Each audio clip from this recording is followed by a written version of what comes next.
कुछ न सोचे,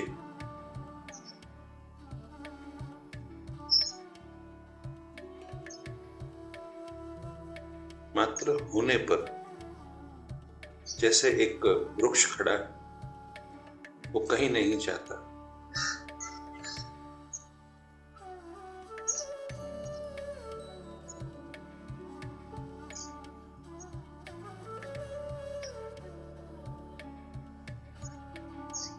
शांत होने की कोशिश करो।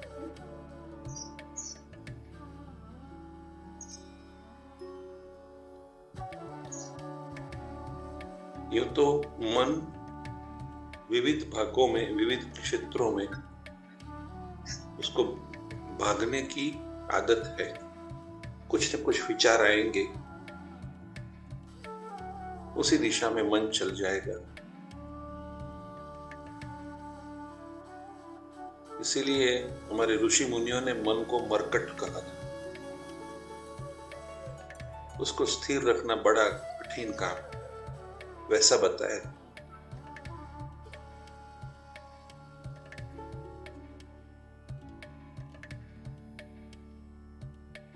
तो आप शांत रहे और अपने भीतर स्थापित हो, जैसे एक पेड़ स्वस्थ है, स्थिर है।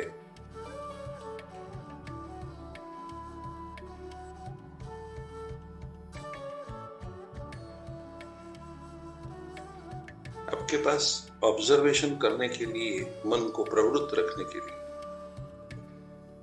अपने श्वासोश्वास के सिवा और कुछ नहीं है। देखिए,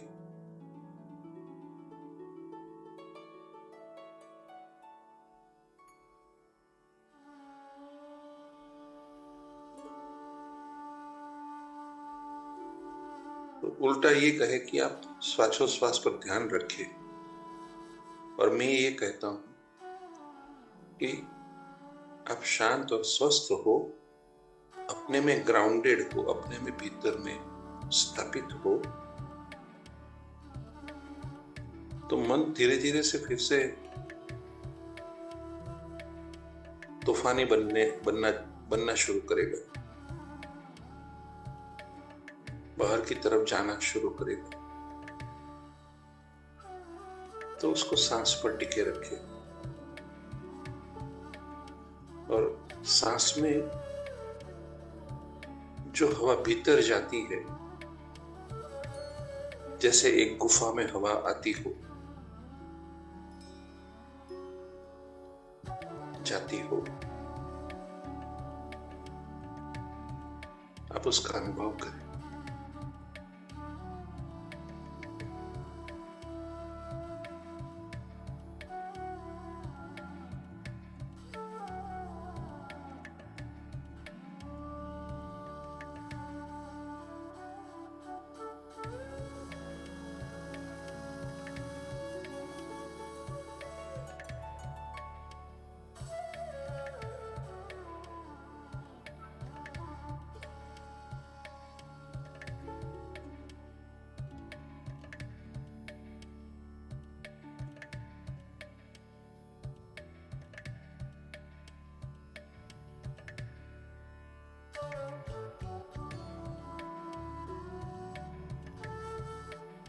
अगर आपका ध्यान सांस पर रहेगा तो आप सो नहीं जाएंगे। अगर मैं सांस को भी छोड़ दूं तो मेरा इस देह से और इस संसार से कोई संबंध न रहे, तो मैं शायद सो जाऊं, या मैं ध्यान में बहुत गहन क्षेत्रों में चला जाऊं। तो सांस पर रहना ये प्रारंभिक शिक्षा है कि स्वस्थ बनकर अपनी सांस को आते जाते देखे और मन को समझाए कि ये तुम्हारा एंकर है। याद रखिए ये शब्द, सांस तुम्हारी एंकर है। इसको अगर छोड़ दिया तो या तो आप बाहर चले गए संसार में, कुछ और विषय में सोचने लगे, और भीतर में गए तो नींद आ गई, या तो ध्यान में गहनता में चले गए।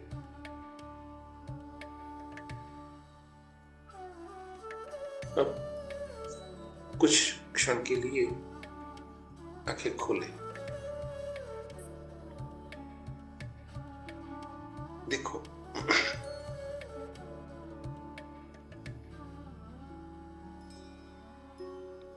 ध्यान सहेतुक न हो, कोई इंटेंशन के साथ आप ध्यान न करें।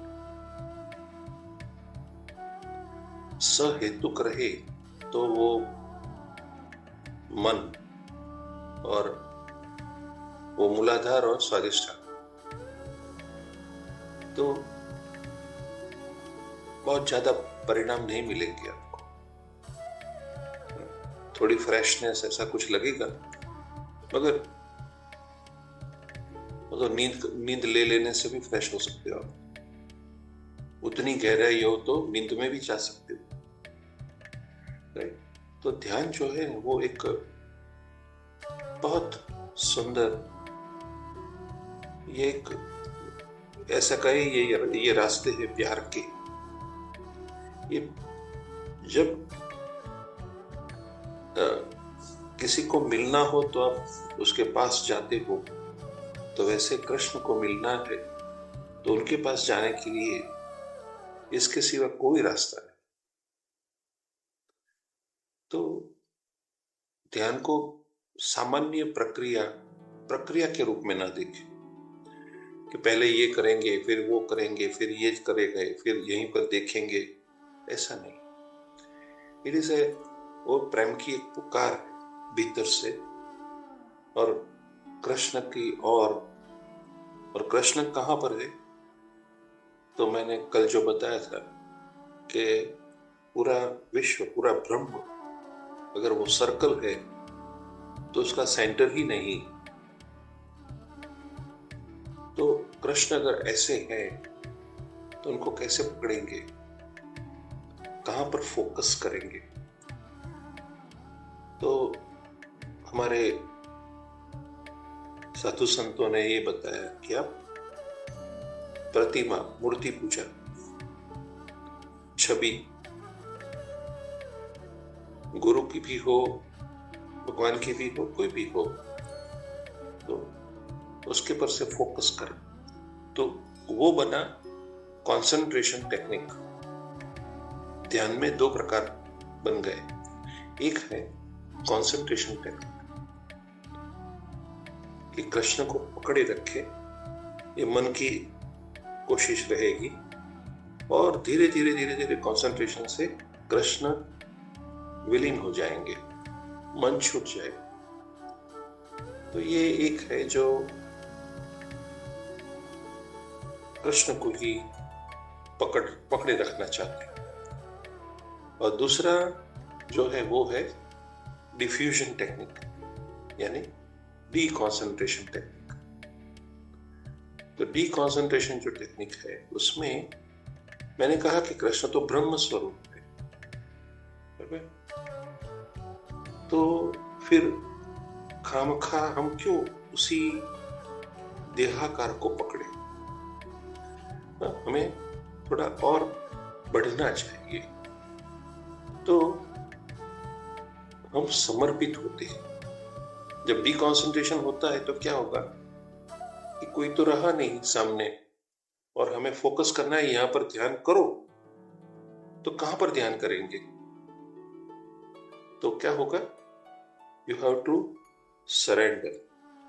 तो ये सरेंडर का पॉइंट जो है वो तब आता है जब आप सच में एक ऊंचाई पर अपनी तरफ से, जैसे हमने कल गर्भ में बताया कि मॉर्यूला स्टेज बने,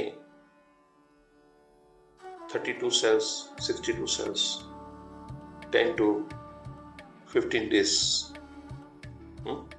और वहां पर वो आत्मा आनी चाहिए। अगर नहीं आई तो अबॉर्शन होगा। तो हमारा भी यही है कि हम एक ऊंचाई तक जा सकते हैं, एज ए अवर पोटेंशियल्स, एक गहराई तक जा सकते हो आप। फिर आगे नहीं जा पाएंगे। कहाँ जाएंगे? स्पेस में तो आप राइट में जाए, लेफ्ट में जाए, ऊपर जाए, नीचे जाए, कोई अर्थ ही नहीं है। It is just a diffusion, कुछ भी नहीं है। आप कितने प्रकाश वर्ष आगे चले जाए, पीछे चले जाए, क्या फर्क पड़ता है? स्पेस तो स्पेस ही रहेगी, अनुभव एक ही रहेगा।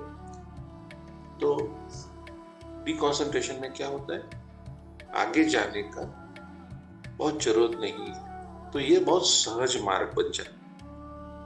एक अपनी तरफ से जितना हो सके इतना ऊंचे गए, प्रेम स्वरूप बनकर। और जब आपको लगे कि नहीं आ पाऊंगा, आगे नहीं चढ़ पाऊंगा, जैसे कि आप एवरेस्ट क्लाइंबिंग करते हो, एक समय आती है जब सांस फूलने लगती है, अब मैं आगे नहीं निकल जाऊंगा, अब से नहीं पहुंच पाऊंगा। वहीं पर तुम्हारी पुकार निकलती है हृदय से। हृदय से एक मीठी सी आवाज निकलती है कि हे कृष्ण, तुम संभालो बाकी का काम। और वो जगह पर देयर इज ए सरेंडर। और ये जो सरेंडर है, उसके बाद में मन शांत हो जाता है। तो वहीं पर बहुत ऊंचाई पर जाकर मन निकल जाता है, डिफ्यूज हो जाता है। फिर सांस धीरे पड़ती है, फिर नाड़ी धीमी चलती है, फिर पूरा शरीर का चैतन्य ऊपर जाता जाता नीचे का देह ठंडा हो जाता है। तो जब तुम सच में ध्यान करने बैठो तो पैरों के थाइज ऊपर कुछ ब्लैंकेट या कुछ ऐसा, राकेश भी तुम्हारे लिए खास, तुम बैठे हो तो वहां पर ठंडी ज्यादा होती है। You have to keep warm आपका शरीर, क्योंकि वो ठंडा हो जाएगा। और वो निशानी है कि आप बहुत ऊपर गए थे, एक पूरी ऊर्जा ऊपर चढ़ गई थी। तो गर्मा रखना है पैरों के नीचे, आसपास में सभी जगह पे। और हो सके तो थोड़ा टी कॉफी गर्म लेकर बैठना है, क्योंकि शरीर धीरे धीरे ठंडा हो जाएगा। और वहां पर जो हम छोड़ देते हैं, जो सरेंडर की जो लाइन है, ये मेरे लिए सच में साधना में लेवल 1 है। आपका लेवल वहीं पर खत्म हो जाता है। मन से आप कहां तक जा सकते हैं? जो अभी साधना कर रहे हो, ये कर रहे हो शब्द बोल रहा हूं, डूअर हो तुम जब, तो सरेंडर से आगे आप नहीं जा सकते, तो वहीं पर आप छोड़ देते हो। लेवल 2 जो वो उससे आगे, जब आप सरेंडर हो गए, जैसे कि एक हंस है, उसने एक ऊंचाई ले ली, मानो कि एवरेस्ट के ऊपर चला गया। फिर वो क्या करेगा? वहां तो हवा ही नहीं है, तो पंख क्यों घुमाएगा? कुछ ना होगा, बस वो खुला होकर बस छोड़ देता है। That is a surrender, right, हमारे लिए, कि हम भी परम तत्व, परम समीपे जाने के लिए हम अपने आप को समर्पित करते हैं। तो फिर मन शांत, सब शांत, एफर्टलेस। और सरेंडर के बाद में जो गति है वो एफर्टलेसनेस में होती है। आपको भी पता नहीं चलता कि आप कितनी गहराई में चले गए, क्योंकि वो प्रवाहों में, सबकॉन्शियस के चिदाकाश के प्रवाहों में आप खींचे चले जाते। तो इसका अनुभव आप में से किसी को हुआ हो तो पता नहीं मुझे, मगर ये होता है। तो ऐसे चले जाते हैं। इस that is very high speed processing. मैंने ये अनुभव किया कि जैसे कि सागर में छोटे छोटे प्रवाह तो होते हैं, मगर कुछ प्रवाह वैसे हैं वहां पर very high speed current, torrent कहते हैं, सागर की गहराइयों में बहते हैं। अगर आप इसमें प्रवेश कर गए तो मीलों दूर तक आप जा सकते हो। कुछ ऐसा ही सरेंडर के बाद में ऐसे कनेक्शंस ऐसे हो जाते हैं कि आप एक क्षण में कहीं के कहीं चले जाते हैं। तो दैट्स अ लेवल 2। और वो लेवल 2 में हमारे ऋषि मुनि सूर्य तक जाते थे, आकाश गंगाओं के आर पार निकल जाते थे। वो सारा हमारा जो ज्ञान है, वो सभी ज्ञान ब्रह्म ज्ञान, आयुर्वेद गिने या एस्ट्रोलॉजी गिने, जो कुछ भी गणित करो वो भी, everything was derived directly from above. We are a small life. After all, human is a small life, but the brain has a capacity to go beyond. तो ये there is a level 2. मगर level 2 में कृष्ण अभी नहीं दिखते, कृष्ण अभी नहीं आते. लेवल 2 में भटक जाने की बहुत शक्यताएं है. लेवल 2 में क्योंकि इतनी आश्चर्यकारक स्थानों पर आप जा सकते हैं, निकल गए तो ऐसे ऐसे चैतन्य आपके साथ जुड़ते कि आपको इधर उधर उधर कहीं पर भी ले जा सकते हैं. तो उसमें क्या करना, किस तरह से जाना, यानी it is a heavy traffic about. कहीं से इतने बड़े योगी सिद्ध सब वहीं पर से आपको उठा सकते हैं. तो लेवल 2 थोड़ा, this is for not for all, it is for certain restricted people. तो आपको उससे आगे नहीं जाना. और उससे आगे थर्ड लेवल साधना का, वो थर्ड लेवल जो है वो सरेंडर से आगे मैं नहीं बोलूंगा, छोड़ देता हूं आपको. That is a level 3. वहीं पर आप कृष्ण से सम्मिलित हो सकते, या कृष्ण आप में प्रवेश कर रहे हैं, ऐसा अनुभव होने लगता. तो मैंने आज आपको ध्यान के ये जो रोड मैप है साधना पथ का, वो मैंने आपको बताया. तो आप जो ज्ञान लेते मुझसे या कहीं से भी, ये सभी ज्ञान आपको इसी मार्ग में सपोर्टिव रहे, वही ज्ञान लेना है. अगर आप अपने जीवन के समय की मूल्य समझते हो तो, कि वैसे तो बहुत ज्ञान है, मगर इस मार्ग में मुझे कहाँ कितना सपोर्ट मिल सकता है, बस वही करना है. तो ये चॉइस आपको धीरे धीरे से आने लगेगी कि नहीं ठीक है, ये सब ठीक है, कोई गलत नहीं है, ठीक है, मगर मेरे रास्ते तो सीधे साधे, स्ट्रेट इट्स अ हाईवे. तो फिर से हम ध्यान में जाते हैं. तो लेवल 1 आज पहुंचेंगे. लेवल 1 में अंत में एक प्रार्थना करेंगे और फिर हम अपने आप को छोड़ देंगे. और छोड़ देने के बाद में मैं बोलना बंद कर दूंगा. अगर आपको अभी से सो जाना, क्योंकि शरीर शिथिल हो जाता है तो कभी क्या होता है, सर्वाइकल पेन आ जाता है, तो मैं ये छूट देता हूं कि आपको सुनते सुनते आप सो सकते हो. और जब भी जागो, मैं जगाने नहीं आऊंगा, जब भी जागो, जागने की पद्धति कहाँ होगी, जैसे ही आप भीतर से कॉन्शियस हुए तो अपने सांस को पकड़ लेना, क्योंकि सांस ऊपर नीचे पूरा एक्सिस पे जाती है, इसीलिए उसे प्राणायाम कहा गया. ये सांस नहीं है, ये प्राण का आयाम है. अब चाहे 6 7वें स्तर पर चले जाओ, वहीं पर भी वो सांस का करंट आता जाता मिलेगा. तो कहां पर भी वो ध्यान में सांस को पकड़ लेना और फिर उच्छ्वास के साथ नीचे नीचे नीचे उतरते जाना. अभी हम सांस के साथ ऊपर ऊपर ऊपर चलते हैं, बराबर. राकेश भाई, everything is clear? Yes. Nitin भाई, कोई क्वेश्चन अभी? Yes sir. कोई क्वेश्चन नहीं ना अभी? नहीं.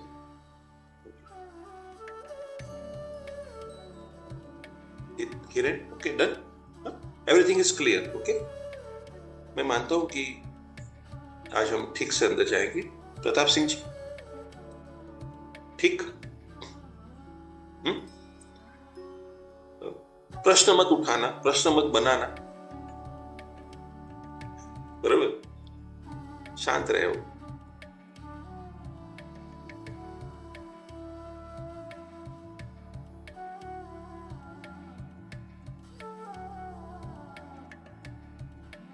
अपने माता पिता को वंदन करें, अपने गुरु ना हो तो ओंकार या भगवान शिव जी,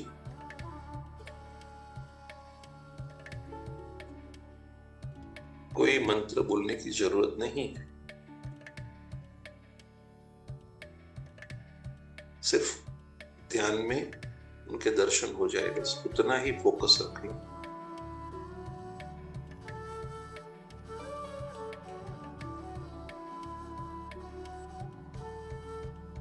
आप उनसे मिलने जा रहे हो तो बिना प्रेम आप जा नहीं सकते, कोई गति नहीं होती। इसके लिए एक पल के लिए पीछे मुड़कर देख ले कि आप अपने जीवन में कितने सारी चीज वस्तुओं, कितने सारे लोगों से प्रेम करते हो। हर एक को अपना प्रेम बांटते हो।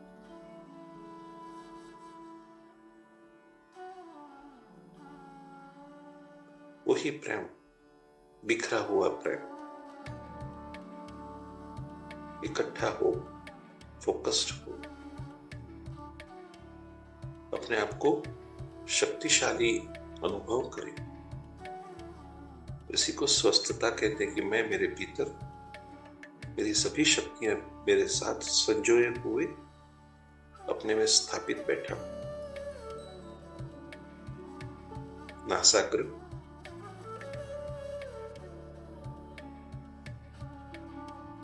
सांस। अब आप एक्सपर्ट हो रहे हो तो सीधे सीधी गहरी सांस लेते अंदर चले जाओ, छोड़ दो, वापस आओ नीचे।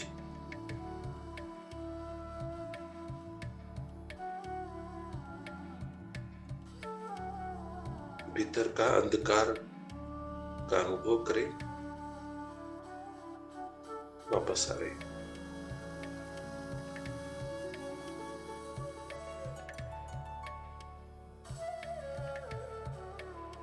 सांस गहरी होगी तो आप अनाहत तक आ सकते हो। छाती भारी लगेगी आपको।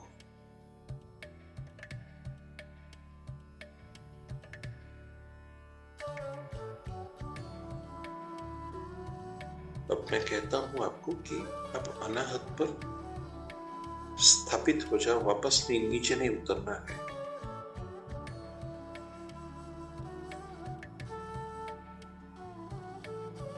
सांस को छोड़ दे। अब यह अनुभव करें, नीचे से सांस आती है, आपको हल्का सा स्पर्श करती, ऊंचाई पर रखती है और नीचे चली जाती है।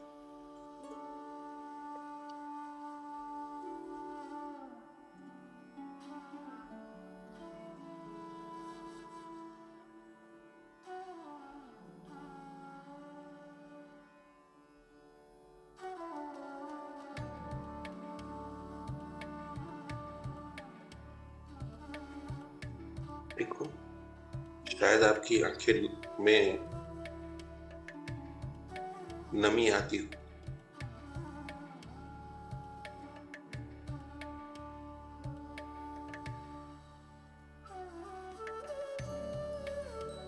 अब इसी अंधेरे में स्थापित हो।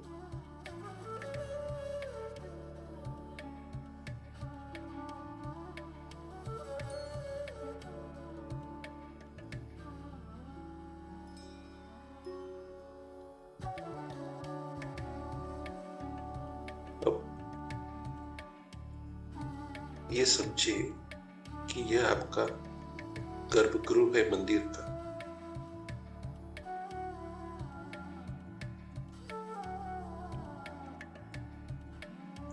मुझे भीतर प्रकाश दिखाई देता है,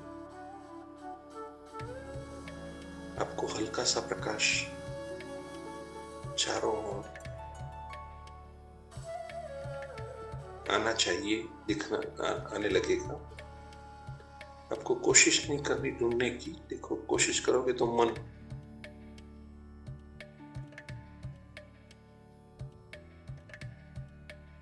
अब हम गहरी सांस लेते हैं सांस उतनी होनी चाहिए कि शोल्डर तक, जो लंग्स का एपेक्स होता है, वहां तक सांस भरनी चाहिए। पूरा चेस्ट, फुल लंग। आपको जोर से सांस ले और आप कोशिश करें मानो कि जैसे आप ऊंचे उठ रहे हो, जैसे पंखी दोनों पांख फैलाकर पंखों में हवा भरे और उड़ने की कोशिश करो। हवा छोड़ देना, आपको ऊंचे ही रहना है। ऊपर जाए, छोड़ दे।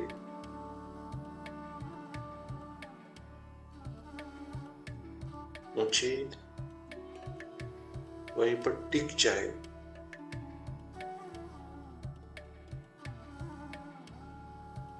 टिक जाए। एक एक सांस, एक एक कदम ऊंचाई पर छोड़ दे। देखो भीतर प्रकाश प्रकाश हो रहा होगा। ऊंचाई, छोड़ दे सांस। ऊंचाई, छोड़ दे। शरीर में गर्माव आना शुरू हो गया हो। ऊंचाई, छोड़ दे। आप जब थक जाए तो रुक जाना, मैं तो थोड़ा समय लूंगा। ऊंचाई, आपको ये अनुभव करना है कि नीचे से मुझे मेरी प्राण, मेरे सांस धक्का लगाती है और मैं ऊपर जाता हूं। रुक जाना, सांस छूट जाएगी। ऊंचाई,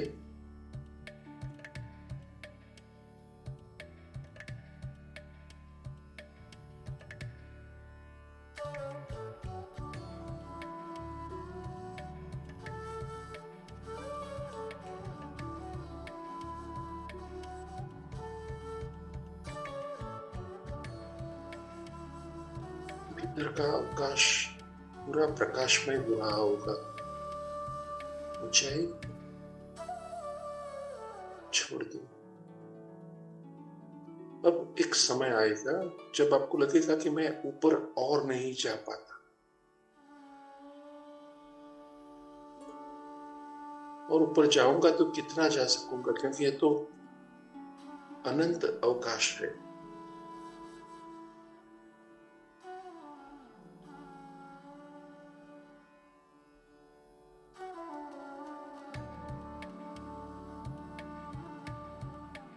आपके भीतर मस्तिष्क में, केंद्र में एक भाग लगना शुरू होगा।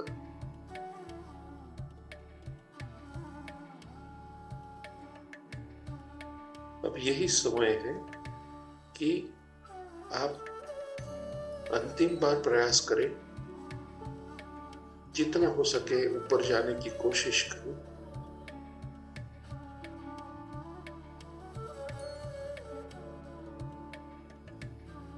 सांस लेते जाओ, छोड़ते जाओ, लेते जाओ, छोड़ते जाओ।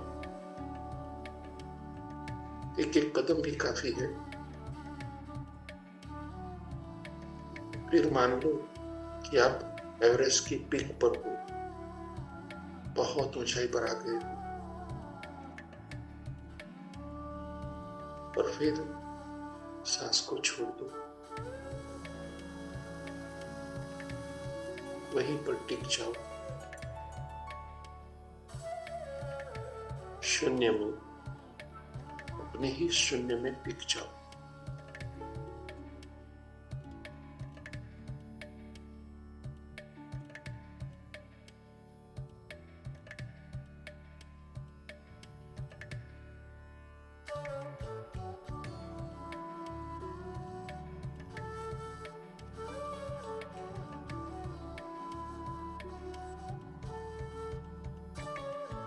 आप इससे आगे नहीं जा पाते। हर वक्त साधना में अलग अलग ऊंचाइयां मिलेगी। तो ये फाइनल डेस्टिनेशन है ऐसा नहीं है।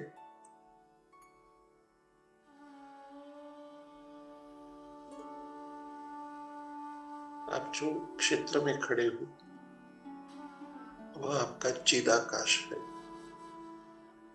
उसमें जो कुछ भी प्रकाश है वो प्रकाश तुम्हारी आत्मा का है। एक सूर्य जो कहीं दूर स्थापित है और इसके आसपास में यह पूरी प्रकृति उसको लपेटे हुए है। आप अभी भी देह भाव से छूटे, मन से छूटे और चिदाकाश में प्रवेश कर गए। यहीं पर शांति से कुछ समय के लिए ठहर जाते। आपको वहां पर जो कुछ भी दिखे आप घूम सकते हो इधर उधर, जैसे एक मछली पानी में तैरती है इधर उधर। यह आपका ही अस्तित्व है।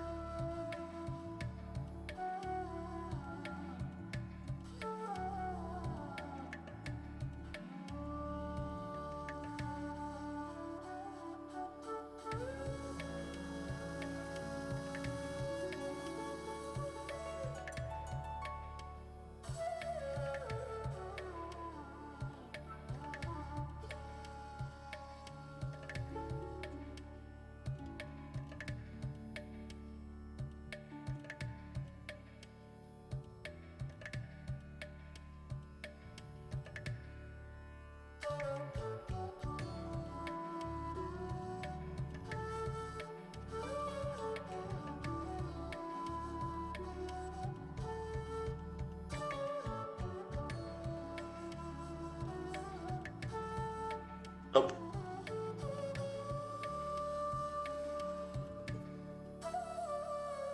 हम उसी अपने चैतन्य को एक अंतिम प्रार्थना करते हैं। हे कृष्ण, हजारों जन्मों को व्यतीत होते, यानी हजारों जन्मों के बाद में इस पल मैं यहां तक आ सका।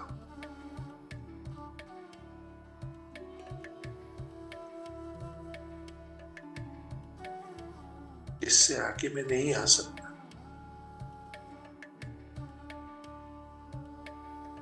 मैं, मेरे साथ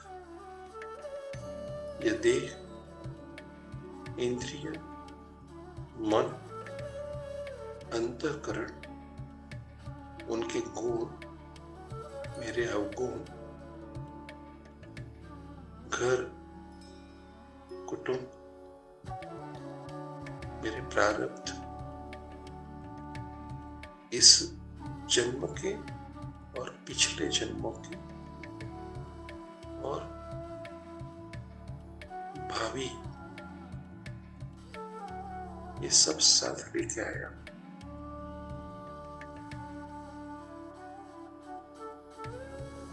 हे कृष्ण, मैं तुम्हारा और आपको मैं समर्पित हूं। हे कृष्ण, आप मेरा स्वीकार करें। आप वंदन करें प्रभु।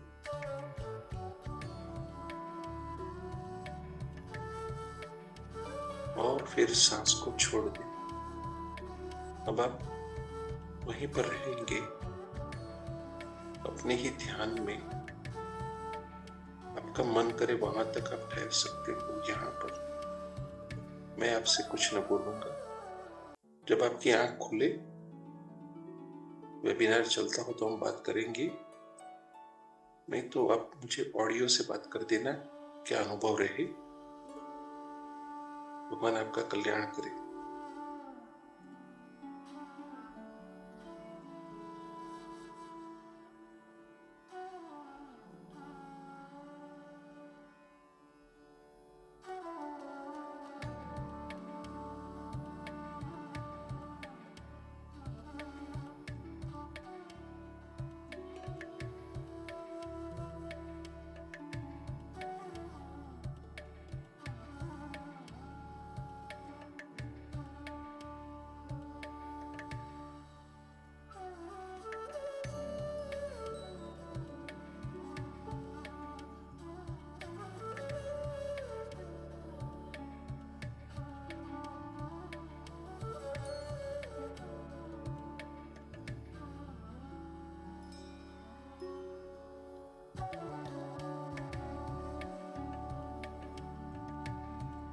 बहुत अच्छा महसूस हुआ, बहुत बढ़िया महसूस हुआ, as if one with that thing.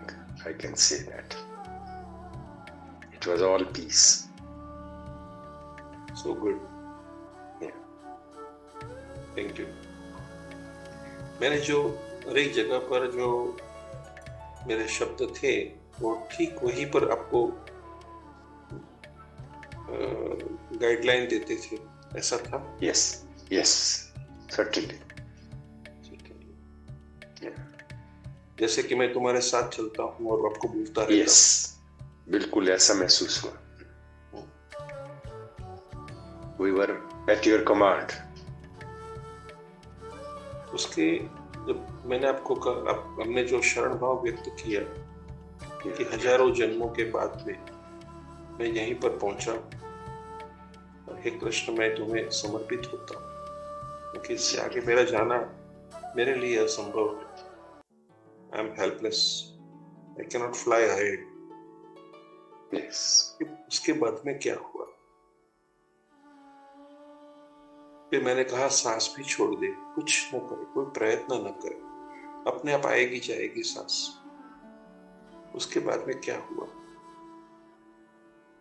उसके बाद एक सेंस में ये फीलिंग अलगपन की नहीं रही। So that way it was all peace actually, in a sense. That much only I can say.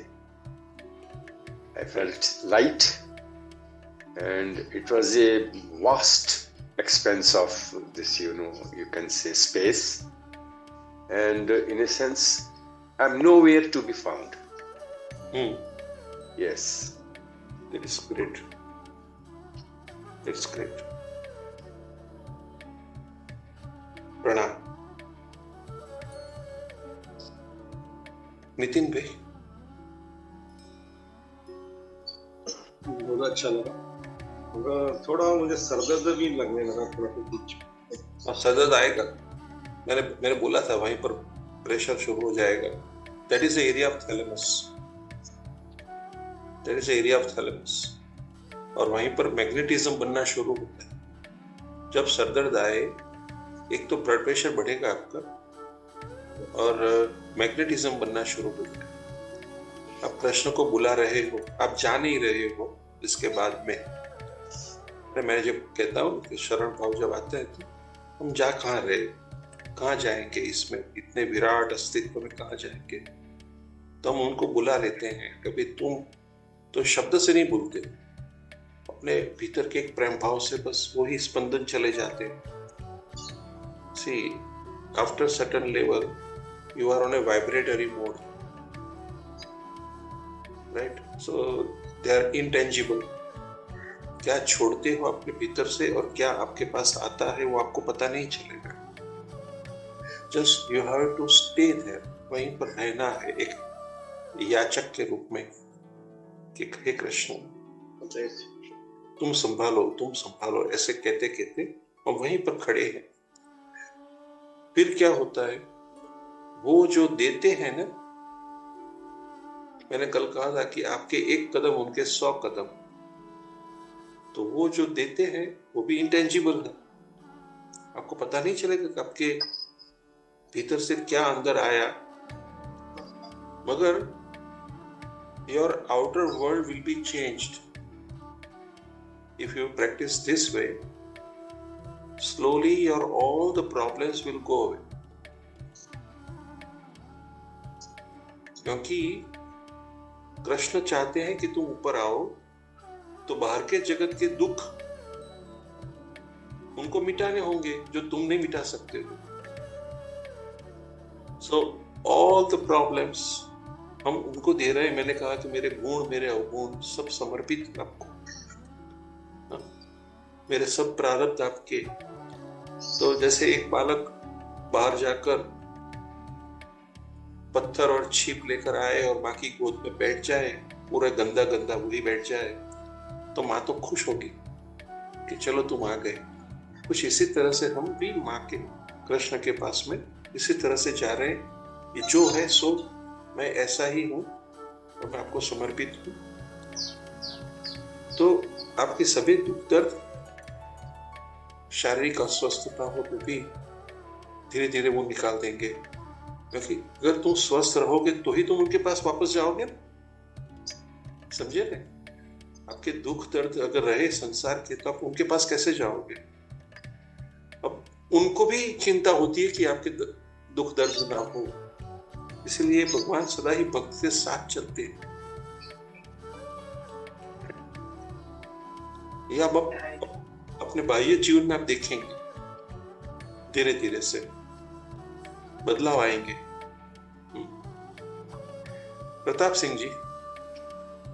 हाँ जी, बहुत अच्छा लगा, और बिल्कुल फ्री स्पेस, बिल्कुल बाहर हम तो थे ही नहीं, गायब, और बिल्कुल चारों तरफ बिल्कुल फ्री स्पेस, और बॉडी में थोड़ा सा वाइब्रेशन, मसलात पे थोड़ा वाइब्रेशन, आज्ञा चेक पे वाइब्रेशन, लौटते समय और प्रेजेंट, बहुत प्रेजेंट।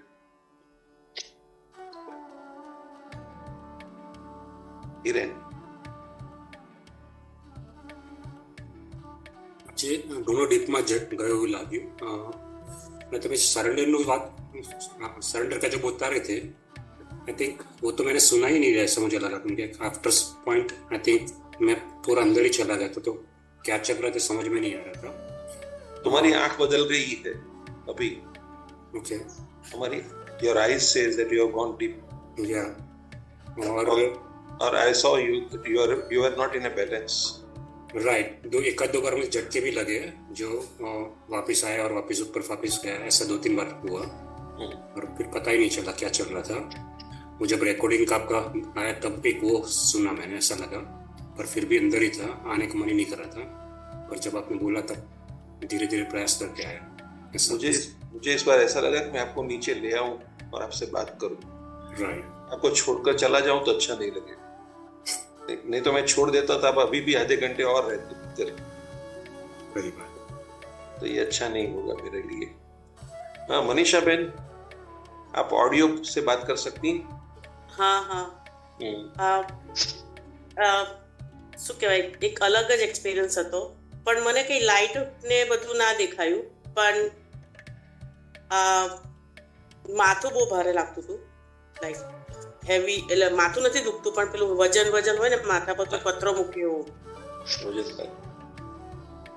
પણ પેલું એમને કીધું ને હિરેનભાઈએ કે રેકોર્ડિંગ પેલું કહ્યું ને કે બંધ થયું બસ, એટલે ત્યારે પાછું એકદમ જાગી ગયેલા। તો ભાઈ છે એક અવાજ આવે એટલે ખલેલ પડે। સરસ, બસ આવી રીતે ધ્યાન કરતા સવાર સાંજ। અને after a few months, I would say months, તમારા કોઈના માટે વીક, તમારા જીવનના ફેરફારોને જુઓ। રાકેશભાઈ, you will find your differences, you will find the solutions of your problems. Okay, definitely.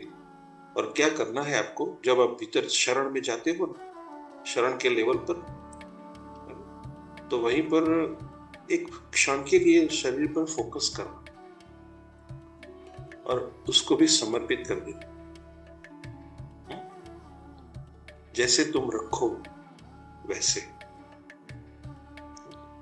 तो आपके जो कुछ भी प्रॉब्लम हो, जो नेगिंग प्रॉब्लम कहे हम, वैसे तो कोई भक्त भगवान को कुछ देता नहीं, बीमारियां नहीं देता वो,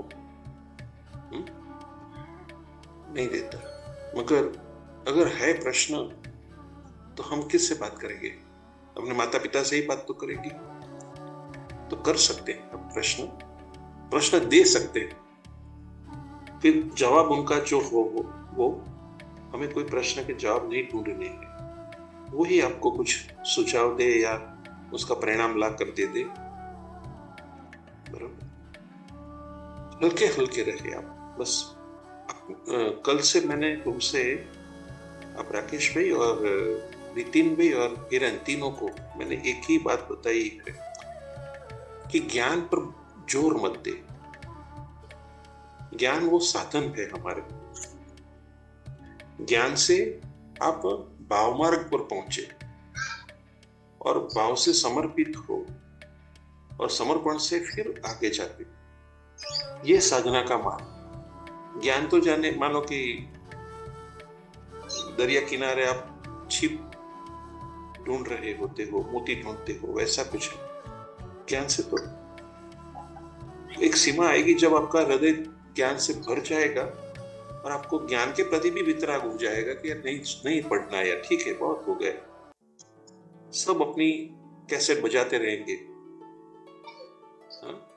जितना भी समय। और फिर आपको मैं ये बताऊं कि समय कैसे निकालेंगे आप अपने जीवन का, क्योंकि 24 घंटे होते तो कुछ नहीं है, तो हम तो ऑडियो वीडियो तो करेंगे। तो जो कुछ भी करे, जो कुछ भी पढ़े सुने ऑडियो से, वीडियो से, एक बात तो यह है कि जब आप कृष्ण से जुड़ते हो तो आपके भीतर के प्रश्नों के जवाब कृष्ण तो नहीं बोल पाएंगे, उनकी आपकी वाणी नहीं है, तो कृष्ण इसी तरह के वीडियो आपको भेजेंगे। तो कभी कभी ऐसा होता है कि आपको अपने जवाब उसी वीडियो में मिलने लगेंगे जिसको तुम ढूंढ रहे हो। तो जब भी पढ़ो ने तो उसमें कृष्ण के ही संकेत देखो, ज्ञान के रूप में ना खुश हो जाए, देखे पढ़े जो कुछ भी करो, मगर उससे मेरे भगवान का क्या संकेत है, वो क्या कहना चाहते हैं, इससे उसको पकड़ने की कोशिश करें। इसी से आप जो स्थूल जगत है उसमें से जंप लगाकर सूक्ष्म जगत में चले जाएंगे, बारी बारी सूक्ष्म में चले जाएंगे। और ये दिस इज एन आर्ट, ये आर्ट आपको सीखनी होगी।